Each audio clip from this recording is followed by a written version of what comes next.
voici Kasia Keller. Et je vais commencer par une petite anecdote de ma vie privée.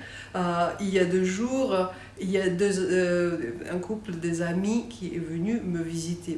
Quand même, après 7 mois, finalement une visite des humains chez moi. C'était superbe de les revoir. C'est une amie depuis très très très longtemps et une amie qui habite avec son mari en Allemagne. Alors, ils sont venus et on a parlé, on a passé vraiment très très bon temps. Parmi d'autres choses, cette amie m'a dit qu'elle a décidé de revenir à la musique, au piano, qu'elle n'a pas fait depuis 30 ans. Elle a fait un peu dans la jeunesse et donc elle m'a dit c'est incroyable, j'ai oublié le tout, même les notes. Mais c'est drôle que le corps se souvenait en fait d'un tas de choses. Et donc on a discuté comment choisir un instrument, etc. Et puis après je dis tu peux me montrer ce que tu joues juste pour avoir une idée combien de ton corps peut souvenir. Et j'étais bien impressionnée parce qu'elle a ouvert la partition, elle l'a trouvée sur internet, la partition, elle mise sur iPad sous le ciel de Paris, et elle joue avec la partition. Elle m'a dit je suis esclave de partition, j'arrive pas à jouer sans partition. Et puis le deuxième morceau qu'elle a commencé à jouer, c'était Beethoven, la première partie de la sonate Clair de Lune. Vous, bien sûr que vous vous souvenez de cette sonate, hein, tout le monde.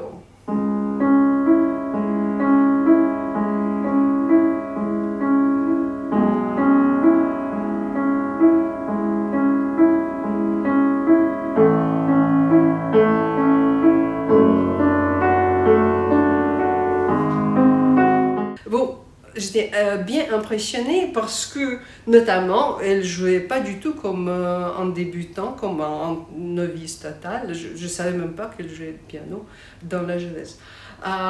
Mais deuxièmement, une observation qui était... Ça, c'est vraiment quelque chose de typique. Je le vois encore et encore, je l'entends encore et encore. En effet, tous les amateurs de piano essayent de jouer cette première partie de la sonate. Parce que c'est une musique tellement belle, une musique tellement émotionnelle. Et en même temps, il nous semble d'être facile.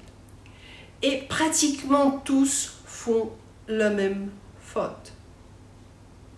La faute, c'est qu'on essaye de jouer cette musique musicalement. Qu'est-ce que ça veut dire? Ça veut dire qu'on essaye de jouer cette mélodie. On essaye de faire vraiment de souligner cette note. Et ce qui arrive, c'est que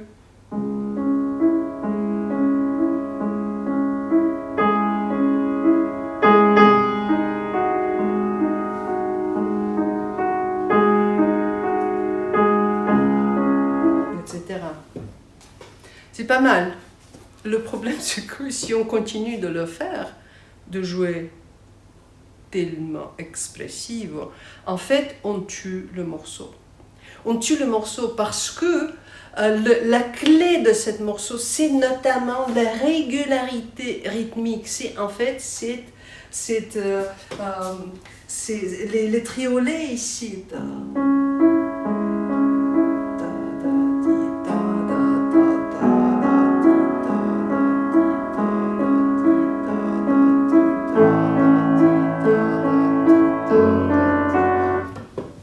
Le compositeur, il écrit bien soutenu. C'est un rouet, ça doit aller, c'est du début jusqu'à la fin. Et jamais, rien ce qui se passe au niveau de la mélodie devrait perturber cette régularité. Voilà, c'est la faute typique. Notamment, ça tue. On essaie de jouer de manière musicale, mais on sous-estime ou on ne comprend possiblement pas l'importance de cette régularité, de cette de cette rythmique sur laquelle se base.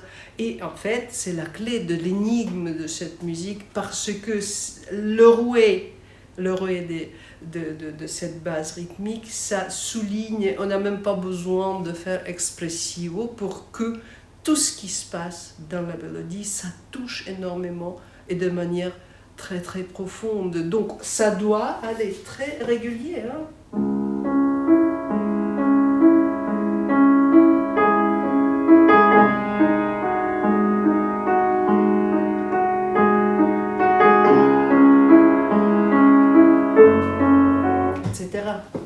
Etc. Ça doit aller du début jusqu'à la fin. Peut-être une seule fois, on peut se permettre une graine, une tâche de cette expressivité et pas plus.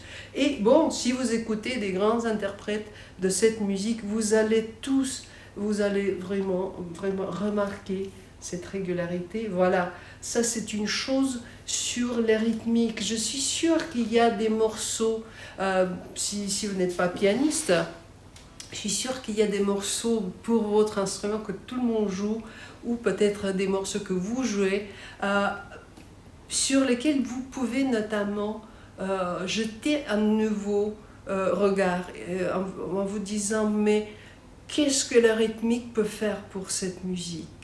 Cherchez, il y a toujours quelque chose dans la rythmique.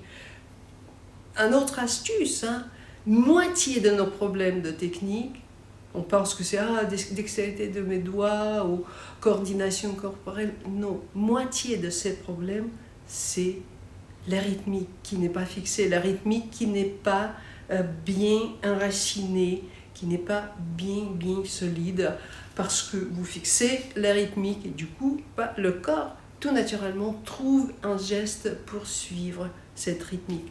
Bon, voilà, utilisez ces astuces, j'espère que ça vous aide et peut-être ça vous donne une nouvelle inspiration.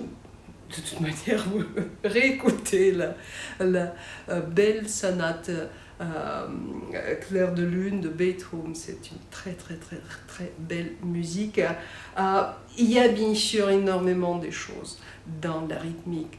Il y a énormément des choses dans l'écoute rythmique. Et je vous donne en fait des exercices, par exemple l'exercice des empreintes, des couleurs tonales, des notes. Ça c'est lié à la rythmique.